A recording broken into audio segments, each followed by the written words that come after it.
Hello, I'm Dr. Kayleigh. And I'm Dr. Leanne.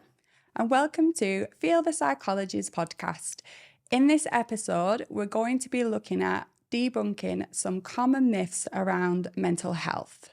So, Leanne, could you tell us what a common myth around mental health is? Yeah, absolutely. So, a common myth that I hear quite often is that mental health symptoms, particularly the negative mental health symptoms, of course, are something that are permanent. And we know that that's not the case, such as is the same with our physical health. That ebbs and that flows, and we have days where we have fantastic health, we have days where it's not so great. And that's the same with our mental health as well. So there are going to be days where you find things a little bit more difficult to manage, and those symptoms are going to be more evident. And there are also going to be days when that is less the case. But the takeaway from that is that everybody is going to have days where things are better. So it doesn't mean that those symptoms are necessarily going to last forever. And some people may have days or even longer periods of time where what they consider as their normal, in exclamation marks, comes back for them. And there are other times when maybe people need to go through things such as talking therapies or medications, which I know we're going to talk about a little bit later on, that may help them to be able to manage those more difficult times and have more stability in that way as well. But yeah, it's really important to know that's not something which is, it's very fluid. It's not something that is permanent. And it's also really important to note that at times when things can be particularly more stressful in our lives, and I'm reflecting on the fact that I work in a clinic. So what happens quite often is teenagers will come to me, particularly around times such as exams. That's a very stressful time. And if they are prone to having more anxiety type symptoms or maybe low mood and depression, that you will see those more evident over those times because they have built up all of those coping strategies, but then they've kind of exhausted those. So of course there are going to be times when that can be a little bit more challenging. So yeah, the takeaway, as I say, is just that it ebbs and flows and it's not always going to be permanent, and there are going to be better days. So that's a really important message around debunking some myths on mental health, because often when people are struggling with their mental health, they can feel very stuck and they can feel that, oh, it's never going to go away, this feeling's never going to go away. But actually it comes in ebbs and flows, and it's also a very human experience to feel a range of emotions throughout different stages of our lives.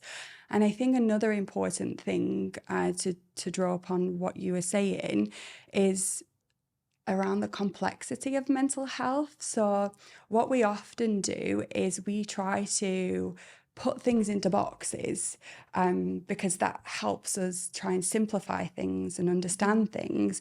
But mental health doesn't always fit in a box.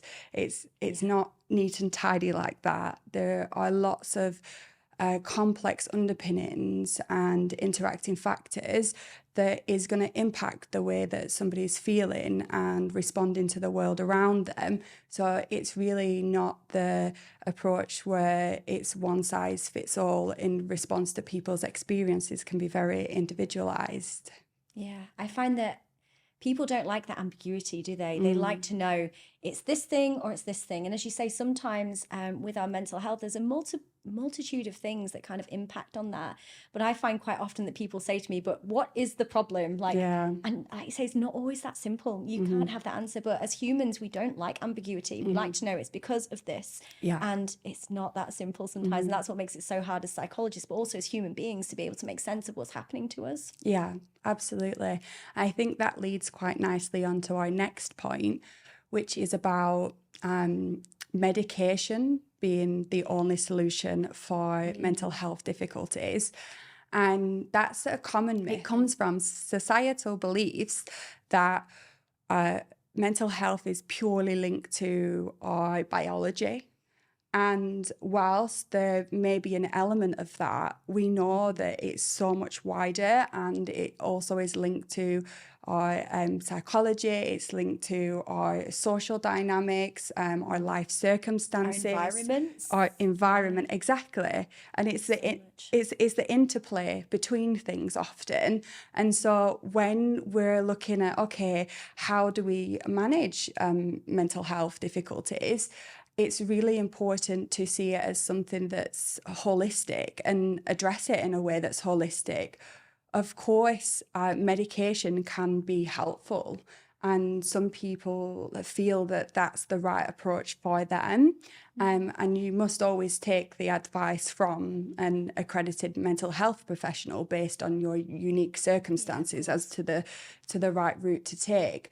However, one of the important things that I feel we need to highlight is that even if it's a case of medication being the right route for you, what that's going to do is alleviate some of what you're feeling, alleviate some of those symptoms, but it's not necessarily addressing the root cause. Yeah, agreed. I think so many people, you'll hear all these horror stories that they've been put on medication because they have post-traumatic stress, or maybe they're in an environment where there's domestic violence, or they've been through abuse, and you think a pill isn't going to help that. Like you say, it may alleviate some of those symptoms, but medication alone is not, it's just a sticking plaster then, isn't it? And the challenge that we have as psychologists is that obviously we can engage that person in therapies, but we can't go into that situation and solve that situation, make that abuse go away or change that environment. But what we can do is support through other ways, such as talking therapies, to kind of help build that person's resilience and coping strategies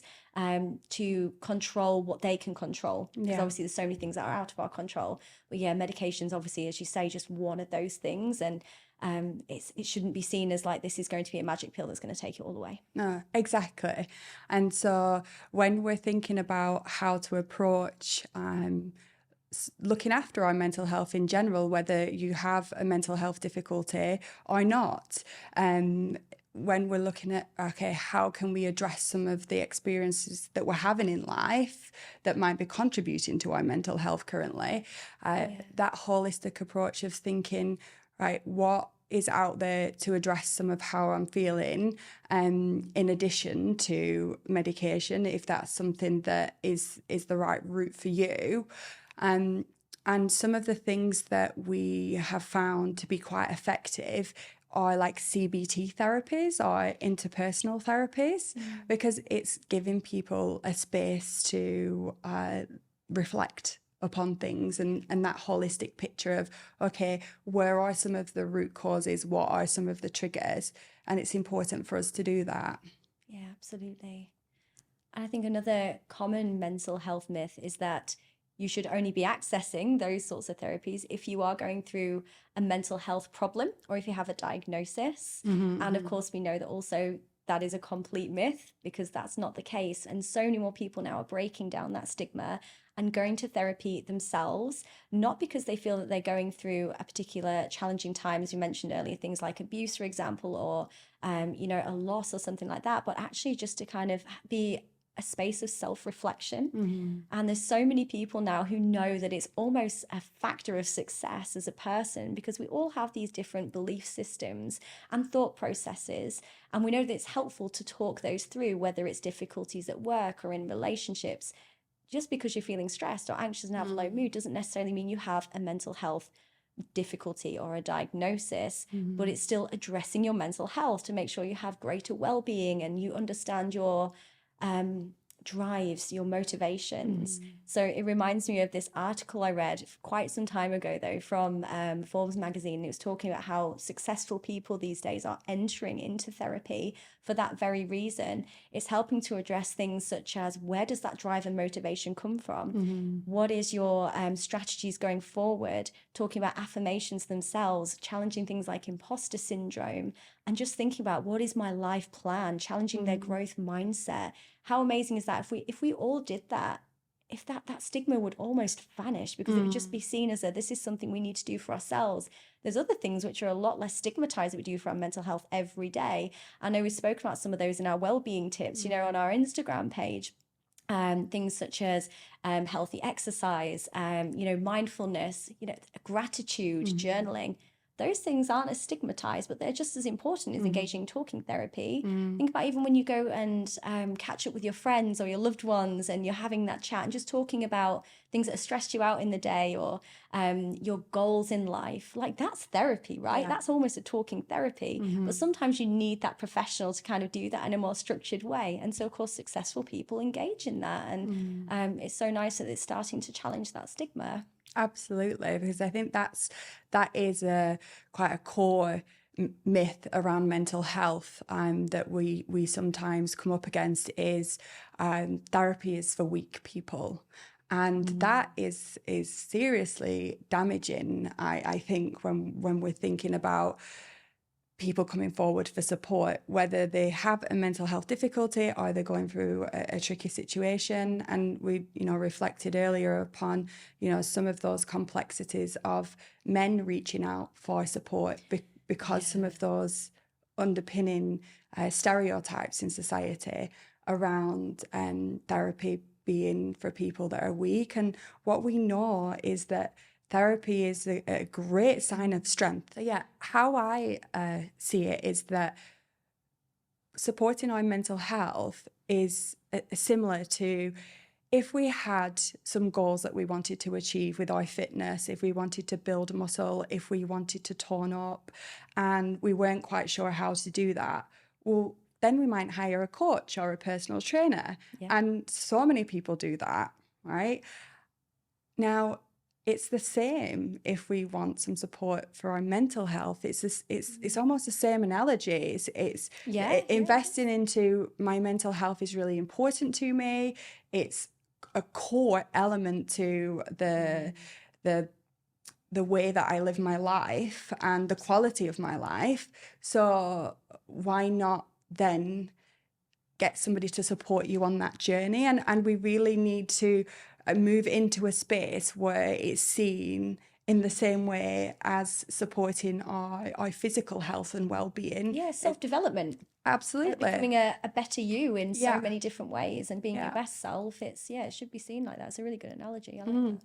And it's really important that if we ever are in a space where we're struggling with our mental health, then we feel that it's okay to reach out for support without having that stigma or backlash from societal views. And I think that we have come a long way. I feel like I see a lot more publication now around the importance of therapy, and you see certain people that are in the spotlight of the media sharing those stories, and I feel that's crucially important. I myself have accessed therapy for part of my job role because we taking on a lot of heavy topics. It can be very emotionally draining. Yeah, every day. And so we know we need that in order to function and to be able to take care of others.